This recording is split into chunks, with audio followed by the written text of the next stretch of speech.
Hello दोस्तों, REET mains exam में negative marking कैसे संभालना है, किन किन बातों का ध्यान रखना है, इस वीडियो में डिटेल डिस्कशन रहेगा। लगातार कई सारे साथियों के सवाल रहे हैं कि भैया जो हम टेस्ट दे रहे हैं, जो मॉडल पेपर्स हमने सोल्व कर रहे हैं, तो उनमें नेगेटिव काफ़ी ज़्यादा हो जा रहे हैं। उसका एक बड़ा रीज़न तो ये है कि हम सारे क्वेश्चंस को अटेम्प्ट करने की ओर भाग रहे हैं, तो उस वजह से नेगेटिव ज़्यादा हो जा रहे हैं। और आपको इस वीडियो में जानने को मिलेगा मेन पेपर को कैसे सोल्व करना है, किन किन बातों का ध्यान रखना है, अच्छे से समझेंगे इस वीडियो में। अच्छे से तैयारी होने के बावजूद भी कई सारे छात्र यहाँ पे नेगेटिव मार्किंग के चलते बाहर होने वाले हैं।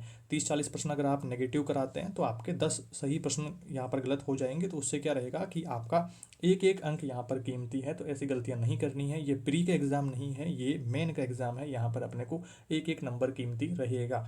सबसे पहली बात करते हैं कि क्या गलतियाँ आपको नहीं करनी है। तो शुरुआती प्रश्नों को कठिन देख करके घबराना नहीं है। पहली बात तो स्टार्टिंग से लेकर के एंड तक के सारे प्रश्नों को अच्छे प्रकार से पढ़ते हुए जो जो आपको आ रहे हैं, सबसे पहले तो जो आपको सटीक आंसर आ रहा है उन्हीं को करना है। जो नहीं आ रहे हैं, जो डाउटफुल है, उन पे टाइम वेस्ट नहीं करना है। एक ही प्रश्न के पीछे नहीं पड़े रहना है। क्या पता उसके ऑप्शंस में कोई मिस्टेक रह गई हो, प्रश्न बनाने में कोई मिस्टेक रह गई हो, या वो आउट ऑफ सिलेबस आ गया हो, तो कुछ भी गड़बड़ हो सकती है। तो ऐसी गलतियां नहीं करनी है कि आप एक ही प्रश्न को सोचने बैठ रहे हैं कि यार ये पढ़ा हुआ तो दिख रहा है, सुना हुआ तो लग रहा है, पर ऐसे चीज़ों में उलझना नहीं है। जल्दी जल्दी आपको फर्स्ट राउंड में कंप्लीट पेपर, 3 राउंड में आपको अपना पेपर सोल्व करना है। वो सारी चीज़ें हम समझेंगे इस वीडियो में। आगे देखिए, अगला बात क्या नहीं करनी है आपको। अगला काम, दूसरों को देख करके ज़्यादा गोले भरने की होड़ नहीं करनी है कि बगल वाले की ओमार आप देख रहे हैं कि यार इसने तो बहुत सारे भर दिया, तो क्या कट ऑफ हाई जाएगी। तो ऐसी गलतियां नहीं करनी है। जो आपको आ रहे हैं, क्या पता पेपर का लेवल हाई हो। जैसा कि हमने प्रीवियस वीडियोज में बात करी थी कि आलोक राज जी कह रहे थे कि थोड़ा सा पेपर को कारण कथन वाले, सुमेलित करने वाले, कौन सा कथन सही है, तो इस प्रकार के जो प्रश्न रहेंगे तो वो टाइम कंज्यूमिंग ज़्यादा रहेंगे, तो अटेम्प्ट कम हो पाएंगे और कट ऑफ में भी काफ़ी सारा डिफरेंस आ जाएगा इन सारी चीज़ों के। तो ज़बरदस्ती प्रश्नों को गोले ना भरें किसी बगल वाले को देख करके। और एक महत्वपूर्ण बात, बिना समझें तुक्के ना लगाएं। इस चीज़ को भी समझना है कि जो आपको आ रहा हो, लगभग आपको आंसर आ रहा हो, तो उन्हीं पर तुक्के लगाएं, ज़बरदस्ती तुक्के ना लगाएं। 3 राउंड में आपको पेपर सोल्व करना है। उसमें सबसे ज़रूरी बात रहेगी सटीकता पर आपको फोकस रखना होगा। जो क्वेश्चन आपको एक्यूरेट आ रहे हैं तो पहले राउंड में आपको उन्हीं को सोल्व करना है। अगर कठिन आ जाता है तो सटीकता ही आपका सबसे बड़ा हथियार रहेगा। तो करेक्ट आपने कितने करे हैं प्लस पॉइंट रहेगा। और दूसरा प्लस पॉइंट रहेगा कि ज़बरदस्ती आप उन क्वेश्चंस को ना करें जो आपको बिल्कुल नहीं आ रहे हैं। तो नेगेटिव में जाने की कोशिश नहीं करनी है। और अपना आत्मविश्वास भी लगातार आपको बनाए रखना है। परीक्षा हॉल की रणनीति, 3 राउंड का फॉर्मूला आपको ध्यान रखना है। सबसे पहले राउंड में जो आपको 100% क्वेश्चंस आ रहे हैं उन्हीं को अटेम्प्ट करना है और उनको ओएमआर में फिल कर लेना है। कुछ साथी तो साथ के साथ ओएमआर में फिल करते जाते हैं। कुछ का ऐसी हैबिट बनी हुई है कि वो पहले तो पेपर में टिक करेंगे, फिर लास्ट में ओएमआर में फिल करेंगे। तो उस चीज़ में टाइम कंज्यूमिंग ज़्यादा रहता है। जैसा भी आप सूटेबल समझें, जैसा भी आप कवर कर पाएँ, क्योंकि 10 मिनट का एक्स्ट्रा टाइम रहेगा आपको सारे क्वेश्चंस को ओएमआर में गोले काले भरने में। जो क्वेश्चन आपको आ रहे हैं, जो लगभग आ रहे हैं, उन सबको अटेम्प्ट करते हुए फिर लास्ट में आपको जो नहीं आ रहे हैं उनमें ई ऑप्शन चूज करके आना है। ये सारी बातें हम पहले भी कर चुके हैं। फर्स्ट राउंड में आपको सिर्फ जो 100% आपको एक्यूरेट आ रहे हैं उन्हीं को करना है। स्टार्टिंग के प्रश्न आपको नहीं आ रहे हैं तो उनको देख करके घबराना नहीं है। थोड़ा पेशेंस रखना है, आत्मविश्वास, कॉन्फिडेंट रहते हुए आपको फर्स्ट राउंड कंप्लीट करना है। अगले राउंड में आपको जो लगभग आ रहे हैं कि यार 2 ऑप्शंस तो आपको पता चल रहा है कि 2 ऑप्शन तो हट गए हैं, इन दोनों में से कोई कन्फ्यूजन है, तो उन पर थोड़ा सा टाइम लगा करके उनको एलिमिनेट करने की कोशिश करें। ऑप्शंस को एलिमिनेट करते हुए सेकंड राउंड को कंप्लीट करें। तो इन्हीं 2 राउंड में आपका मैक्सिमम जो पेपर है वो कवर हो जाने वाला है। और कुछ अगर आपके रहता है जो आपको बिल्कुल नहीं आ रहे हैं, तो उन प्रश्नों को, छूटे हुए प्रश्नों की समीक्षा आप तीसरे राउंड में करें यदि समय है तो। ज़बरदस्ती नेगेटिव मार्किंग के चक्कर में ना फंसें। और ज़्यादा डरना भी नहीं है कि कहीं आप 40%, 50% या अटेम्प्ट करके आ रहे हैं तो इतनी कम तो कट ऑफ वैसे भी नहीं रहेगी। तो 70% से ऊपर ही आपको सोच करके चलना है।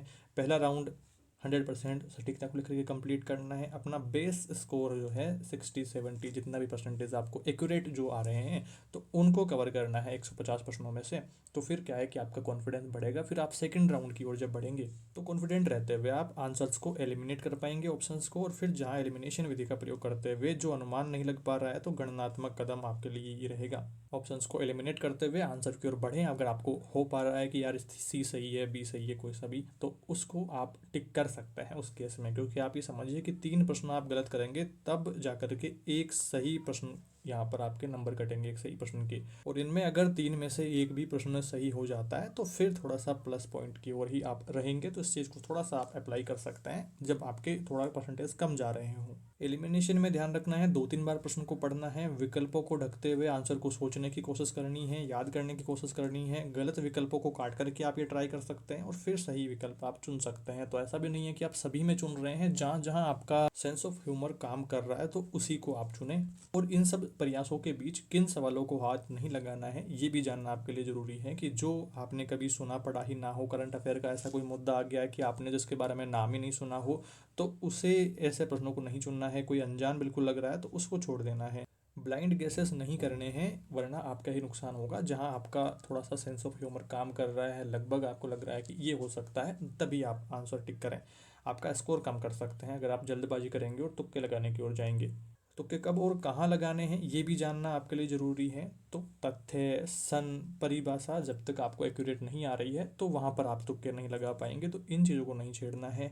कोई विश्लेषणात्मक प्रश्न है, जैसे शिक्षण विधियों के जो प्रश्न रहते हैं, तो वहाँ पर थोड़ा सा बच्चे के पर्सपेक्टिव से सोच करके आप देखते हैं तो सबसे जो बेस्ट आंसर, जो सबसे बेस्ट ऑप्शन आपको दिख रहा होता है तो वो आंसर रह सकता है। तो उसमें थोड़ा सा आप गेस लगा सकते हैं, तो उनमें ये काम कर सकता है। साइकोलॉजी के प्रश्नों में, शिक्षण विधियों के प्रश्न में, तो वहाँ पर आपका थोड़ा सा सेंस ऑफ ह्यूमर आप काम में ले सकते हैं। तो विश्लेषणात्मक प्रश्नों में ये काम करेगा।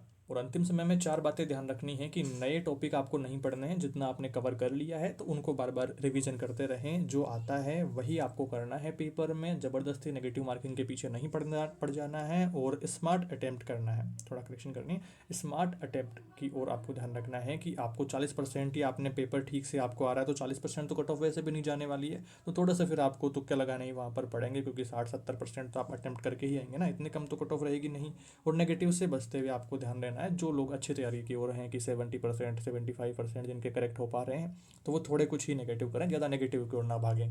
तो नेगेटिव मार्किंग में इन सारी बातों को आपको ध्यान रखना है। लगातार कई सारे साथियों के मैसेज रहे थे नेगेटिव मार्किंग में कैसे पेपर अटेम्प्ट करना है उसको लेकर के, और कई सारे साथी डरे भी हुए हैं कि कई सारे मैसेज ऐसे भी थे कि भैया डर लग रहा है, कुछ भी याद नहीं है, ऐसा लग रहा है, सोचने बैठते हैं दिमाग में कोई भी टॉपिक के बारे में तो कोई भी फैक्ट ऐसा नहीं निकल के आ रहा है। तो आप एक बार या तो मॉडल पेपर वगैरह दे सकते हैं, पर अब लास्ट टाइम में नहीं देना चाहिए, वो थोड़ा सा ऐसा टेंशन ज़्यादा बढ़ा देगा। थोड़ा सा ऐसे मोटिवेटेड रह करके अपनी एग्ज़ाम को अच्छे प्रकार से मैनेज करना है आपको। और टाइम मैनेजमेंट का आपको ध्यान रखना होगा, क्योंकि थोड़ा सा ऐसे सोचने समझने वाले जो प्रश्न जिनकी बढ़ाने की बातें चल रही है, आलोक राज जी ने अपने प्रीवियस इंटरव्यूज में कहा था, हमने बात भी करी थी इस बारे में, तो उनको लेकर के आप ज़्यादा टेंशन अभी ना लें। पेपर जो भी आएगा, जैसा भी आएगा, देखा जाएगा, तो वहाँ की बातें रहेंगी। अपनी लाइफ के छोटे छोटे मोमेंट्स में खुशियाँ ढूंढें। कई सारे मैसेज तो ऐसे भी हैं कि भैया जैसे जैसे एग्जाम पास आ रही है वैसे वैसे दिल की धड़कन बढ़ रही है, डर लग रहा है, तो ऐसे आपको डरना नहीं है। कल परसों आलोक राज जी भी कह रहे थे कि चाकू छुरी लेकर के मत आ जाना एग्जाम सेंटर पे, तो थोड़ा सा हंसमुख रहें, तो वो उन्होंने मजाक के अंदाज में कहा होगा। इस वीडियो में इतना ही दोस्तों। आई होप आपने ठीक प्रकार से सारी बातों को समझ लिया है। नेगेटिव मार्किंग से बचते हुए आपको पेपर अच्छे प्रकार से अटेम्प्ट करना है, मोटिवेटेड रहना है, परीक्षा को परीक्षा समझ करके ही परीक्षा देना है, परीक्षा को जिंदगी ना समझें, तो डिप्रेस्ड ना होएं, एक मोटिवेटेड रह करके एग्जाम देवें। आप कौन सा तरीका लगाने वाले हैं, कोई अगर खुरापाती आइडिया आपके दिमाग में आ रहा हो पेपर अटेम्प्ट करने का, तो वो आप कमेंट्स में बताएंगे, तो अपने साथियों को मदद हो पाएगी। क्या पता किसी के कोई ट्रिक काम कर जाए, कोई तुक्का लगाने की ट्रिक कोई ऐसी कोई हो आपके दिमाग में। कमेंट्स में थोड़ा हंसी मजाक चलते रहना चाहिए, ताकि एग्जाम के टाइम पर डिप्रेस्ड फील ना करें, हम थोड़ा सा मोटिवेटेड रहें। तो कमेंट जरूर करेंगे आप लोग। इस वीडियो में इतना ही दोस्तों, जल्दी मिलेंगे एक नई वीडियो में। 12 जनवरी को आपका एडमिट कार्ड आने वाला है, तो जैसे एडमिट कार्ड आता है तो फिर एडमिट कार्ड के बारे में डिस्कशन करेंगे, और साथ में ही ड्रेस कोड को लेकर के कई सारे कन्फ्यूजन जो बने हुए हैं वो भी एडमिट कार्ड के जो इंस्ट्रक्शंस रहेंगे तो उनमें क्लियर हो जाने वाले हैं, तो वहाँ पर हम बात कर लेंगे, तो कोई टेंशन लेने वाली बात है नहीं। इस वीडियो में इतना ही, जल्दी मिलेंगे एक नई वीडियो में कुछ नई जानकारियों के साथ। Thank you for watching this video.